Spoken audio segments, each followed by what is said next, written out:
John, congratulations on the win against Surrey, and specifically on your own innings. You must be pretty pleased with the way things are going with the bat at the moment. Yeah, that's obviously a very special moment. To get 100 at Lords is obviously fantastic, and obviously to bat as well as I did and put in on a partnership with Neil Dexter was obviously fantastic, and obviously to go and win the game, especially against Surrey inside 3 days, was an awesome feeling. Ranking this against your innings up at Northamptonshire when you made your maiden ton, would you say this one was more special? Yeah, in a way. Obviously, any 100 at Lords is obviously fantastic, and obviously the first one, obviously against Northants, obviously a special moment, maiden 100, and then so I'll probably have to say this one's better. Obviously, gone out to win that game. Unfortunately, it wasn't the same feeling up at Northampton. So. Describe that feeling, John, when you raced you back to the dressing room in celebration of the 100. What's it like hitting a ton at Lords? To be honest, I actually didn't know what to do. I was kind of thinking, when I got there, I was just running around. I almost thought I was going to just burst into tears of joy, or I didn't actually know what I was going to do. But obviously, a fantastic feeling. Actually, something that still hasn't really sunk in. So hopefully, a few more in the future would be nice. So. Well, it was good to watch, mate, that's for sure. John, you're looking in sublime form at the moment, especially those 3 or 4 Lara-like pulls to mid-wicket. Is that a new shot in the Simpson repertoire? Because we haven't seen that one before. Yeah, big shoes to fill, obviously. Something that I've tried to work at. I wouldn't say it's in the repertoire. I think it was I was seeing the ball quite well, so I was just happy to get the ball off the square. So, no, it was something that I've worked on over the winter. Obviously, with the new innovations of one-day cricket as well, it's obviously, bowlers tend to bowl back of a length, so it's something that I've looked to try and add to my game. So no credit to Mark O'Neill, our batting coach, for that one. He'll probably try and take the credit for him, but he already has. Yeah, as he, I suppose. Yeah. No, but Mark's, being on a serious note, Mark's been fantastic for my batting. I went away to Sydney for a couple of months to work with him, and we had something like 10, 15 sessions, which was fantastic. Obviously, was helped the batting no end. So obviously a lot of praise to him. He's been fantastic for me, and obviously he's been fantastic for a lot of the other guys. Just have him around, so he's brilliant. Certainly seems to have paid dividends. Now, you received a lot of praise last year for stepping up to the mark and filling the opener's slot, with Straussy being away so much. Do you feel this has played a major part in your batting developing?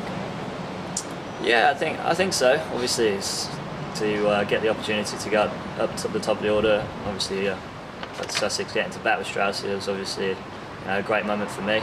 It's definitely helped my career in terms of experience-wise up top against a new ball, against some very good bowlers. So, it's one of those situations whether you're in at 1 or 6, you're either up against a new ball or you're coming towards the back end of the older ball, coming against the new ball. So, either way, I'm going to be facing the new ball.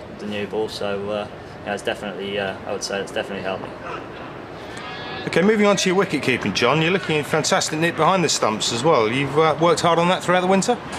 Yeah, it's something that obviously I wanted to move on massively throughout the winter. Obviously, the first full season didn't really justify myself with the gloves, so obviously went away and I worked, did a lot of hard work with Jack Russell, which has obviously paid off.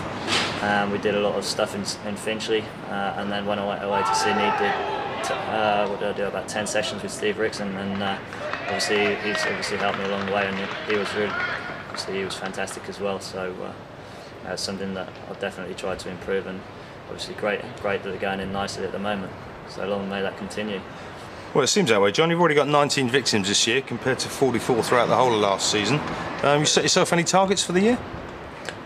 No, it comes as a surprise. I didn't realise that I've got that many inside 3 games. No particular targets for the keeping. It's just take all the catches and take the stumpings. That's the main thing. As long as I'm doing that and I'm keeping well, then that's all I really care about, to be honest. John, heading off to Gloucester next week, what do you feel are chances of us winning up there on a good seamer-friendly wicket? Yeah, obviously, definitely we've got a lot of momentum going in. Bowlers are bowling well, and obviously going 3 from 3. It's obviously a fantastic feeling.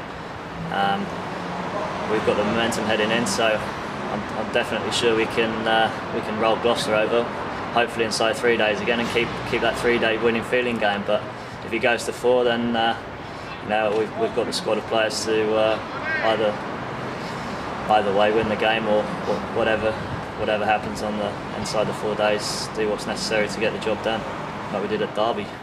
Yeah, you mentioned Derby, John. I mean, that was a stark contrast to the games at home against Essex and Surrey. Where do you feel the side have developed this real guts and courage from? Because that was a proper good dig-in on day 4 there. Yeah, Bergie and Ollie Rayner batted superbly there to win the game. I just think overall, having a tough winter, the boys have dug in. Obviously, doing a lot of cage fighting and boxing. I think that's obviously helped us mentally, but a lot of work with Steve Sylvester. Obviously, he's a sports psychologist. Obviously, spending quite a bit of time with him has helped. But I think obviously the big thing is we're playing well as a team, and we're all fighting and singing off the same hymn sheet at the end of the day. And I think that's the major reason why we're doing so well. We're all digging in at times when we need to do. And I think over the course of such a long season, we're all going to have to pull together. Well, it certainly seems like the side have developed a winning culture, which leads me nicely on to my final question. Angus Fraser has suggested that promotion should be our principal objective this year. I'm assuming the dressing room is sharing that optimism and sharing those same objectives with a view to thinking they're achievable this year with the way we've started. Yeah, absolutely. The boys are optimistic. Definitely, that's the number one objective. I think we've just got to keep taking one game at a time, whether it's the Pro 40 2020 or the County Championship, and keep building the momentum, keep getting that winning feeling. I think that's the most important thing. Obviously, playing well as a side. Yeah, there's going to be times when things don't quite go our way, but I think obviously, as we've shown already, that we've pulled together nice as a team. So I think promotion has to be our objective. I think obviously Middlesex shouldn't be in the Division 2, but obviously with the squad of players that we've got, you know, we should be right up there in Division 1 and hope challenging for that. But first things first, we've got to get up the ladder.